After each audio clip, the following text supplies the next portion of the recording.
នេះបងប្អូនអើយតាទីឈឺឯងបងប្អូនអត់ដឹងថាអ្នកណាវាយគាត់ទេឡើងចំចកេះបងប្អូនឥឡូវដើរបាក់ផ្ញើគ្នាត្រូវបងស្មងឯងបងប្អូនវាយចំចកេះគ្នាធ្វើបាបគ្នាមែនតើមនុស្សអុយមនុស្សយ៉ាងនេះបងប្អូនមើលទៅដំណើរដើរដល់ប៉ាំងខ្ញាតឈឺគាត់ចំចកេះឥឡូវបងស្មងចកេះឲ្យនេះបងប្អូនឈឺគាត់ខ្ញុំក៏ដឹងថាមនុស្សណាវាយដែរអត់ដឹងពីគ្នាបងប្អូនបងស្មងហើយចង្កេះជើងក្រោយទុនហ្មងលើពងតែព្យាយាមមើលគាត់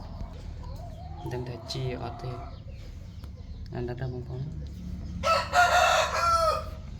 មនុស្សយើងក៏ទៅចិត្តពិតជាខូខើមែនតើ